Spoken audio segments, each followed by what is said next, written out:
Donc, c'est possible. Alors, on poursuit la discussion avec Annie Boilard. Annie Soleil se joint à nous parce que ce matin, on va aller un peu plus loin que le télétravail. On va parler de Pitou Minou au travail. Est-ce une bonne idée ou pas? Annie va nous aider à comprendre les enjeux de tout ça. Parce que c'est une question qui est très polarisante. Hein? Ceux qui veulent sont très en accord, puis ceux qui sont en désaccord sont souvent fondamentalement en désaccord.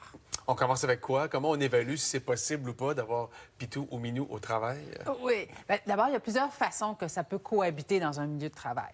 Il y a des entreprises dans lesquelles il y a un animal, un peu comme un animal mascotte. Fait que gardons en tête ici, c'est souvent le chien du propriétaire. Ça ressemble à ça. Pensons au garage du coin, coiffeuse du coin.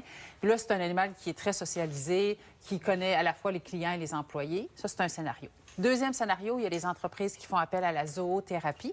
Ça, c'est particulier. C'est souvent pour accompagner des équipes qui ont eu des périodes de stress intenses. Ce sont des animaux qui sont dressés pour détecter les signaux de stress, même capables de faire des points de pression pour réduire le stress des employés. Il y a des entreprises qui diront, bien, les employés peuvent amener leurs chiens, leurs chats ou leurs animaux à leur guise. Alors, ça, c'est ce qu'on voit là, le plus souvent. C'est ce que nous sommes en train de parler. Puis, finalement, il y a des entreprises qui vont décider, bien, une fois dans le mois ou une fois dans l'année, c'est au boulot avec Fido. Fait que là, on peut être accompagné ces journées-là. Puis souvent, bien, ces journées-là, les gens décideront s'il y a des gens qui préfèrent faire du télétravail. Et qu'est-ce qu'on fait, par exemple, dans le cas où quelqu'un aurait une allergie? Bon, par exemple, moi, j'adore les animaux, dont les chats, mais je suis très allergique aux chats. Donc, si quelqu'un amenait son chat, comment on gère ça?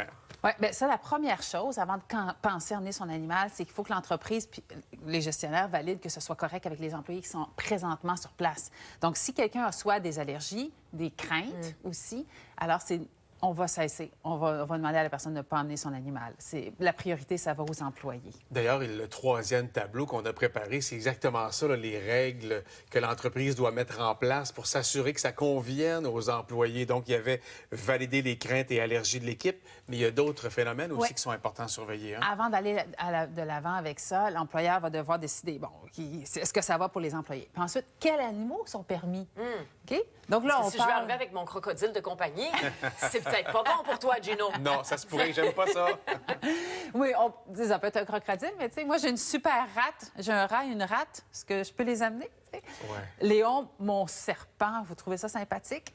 Donc, en général, les reptiles, les rongeurs et les gros animaux vont être exclus des politiques d'emmener son animal au travail. Il y a tout ce qui a trait aussi à décider où les animaux vont pouvoir aller et ne pas aller. Donc, on va vouloir déterminer... Des zones où les animaux seront permis. C'est ça, parce qu'on va vouloir préserver des endroits où ce sera seulement pour les humains ou regrouper tous les animaux dans un seul endroit pour que la majorité des bureaux soient destinés aux employés. Si le chien gruge un coin de patte de bureau, là... C'est ça, fait qu'on va déterminer ça. Qui paye? Le chien lui-même? Mais il y a des enjeux... Là, on dit qui paie, mais il y a aussi des enjeux de santé-sécurité au travail. Et là, c'est encore plus important là, que qui paie, c'est-à-dire l'employeur va devoir valider comment on va s'assurer que tout le monde soit en sécurité. T'sais, il est hors de question là, que René fasse sa sieste couché par terre en haut de l'escalier. Là, ça pourrait être quelqu'un pourrait s'accrocher. Ben oui, c'est ça. Et là, l'employeur est responsable de la santé et sécurité des employés. Si jamais Annie Soleil amène René, puis moi j'amène Maurice, et que les deux chiens s'entendent pas, et que là, ils se prennent... Ils se battent, ils se blessent, peu importe. Il y a des enjeux là aussi. Oui, et ça, l'employeur, l'entreprise, dans sa politique, va déterminer. D'abord, qui est responsable de quoi en cas parfois de bris ou parfois en cas de morsure entre animaux. Et on va aussi devoir déterminer, peut-être que vous, manifestement, vous entendez bien ensemble quand vous travaillez, mais peut-être que Maurice et René, eux, s'entendront pas. Oh, ça se peut. René, il y a pas mal de monde. Puis là, si moi, j'avais de mon chaton, ça se peut que je compétitionne aussi, là. Alors, on va falloir déterminer qu'est-ce qu'on fait dans ces situations-là et qui a priorité.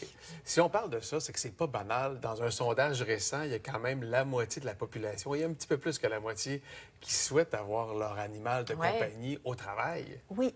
Et là, c'est rare parce que là, les Canadiens, 51 des Canadiens sont en faveur d'emmener un animal au travail. Et habituellement, c'est l'inverse. Au Québec, on est toujours plus ouvert. Puis 36 des Québécois, 37 des Québécois qui disent être en faveur d'emmener un animal au travail. Puis, mais surtout, ce sont nos jeunes. Notre génération Z, nos 26 ans et moins, eux sont très en faveur. À 66 C'est ça. Alors, les entreprises qui souhaitent recruter de ces employés, pensons aux entreprises technologiques, par exemple, pourraient être plus enclins à permettre les animaux, puisque ça va être plus attractif pour ces ce bassin d'employés. Mais tu parlais d'animal mascotte. Annie, moi, je l'ai beaucoup fait, ça. René, là, bon, là, il est plus tranquille. Là. Ma mère l'a dognappé, donc il passe beaucoup de temps avec elle.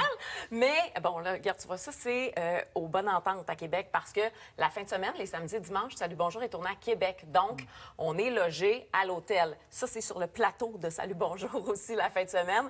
Il venait tout le temps avec moi, là, pendant quelques années. À la radio, à Rythme FM aussi, il m'accompagnait. Même chose à la première chaîne. Donc, c'est vraiment devenu un animal mascotte. Et peu importe où j'arrive, je l'emmène. Même encore maintenant, là, si ça fait un petit moment que les gens ne l'ont pas vu en ondes, il y a toujours quelqu'un pour me dire « Oh! C'est le petit chien de Salut Bonjour! Oh! Mais c'est René! C'est René! » resté, hein? Oui, c'est vraiment resté. Oui, puis ça devient attractif pour les employés, puis parfois pour les clients aussi, c'est ça, pour les autres personnes autour. Alors, il y a des entreprises qui auraient avantage, donc, à tirer profit de ces statistiques-là où les jeunes aimeraient particulièrement avoir leur animal au travail. Oui, mais en contrepartie, il faut le mettre dans la balance. Hein. Comme on disait, là, c'est pas la panacée parce qu'il va y avoir des coûts d'entretien qui vont être plus élevés par rapport à ça. Et ça peut faire de la bisbille. On a parlé beaucoup de risques. Donc, oui, on peut penser les plus petites entreprises. Sur une équipe de 10, et plus à parier qu'on n'aura pas d'allergie puis de crainte. Ici, les beaux bureaux de TVA, il y a plusieurs étages, des centaines de personnes. Il y a plus de chances qu'on trouve quelqu'un qui soit allergique. Trouver la bonne balance à travers tout ça. OK, bien voilà. Merci. Pitou et Minou au travail. À vous de voir si vous êtes en mesure de faire passer ça avec l'équipe de gestion. Hey, je vais le ramener vendredi, on va voir si ça passe.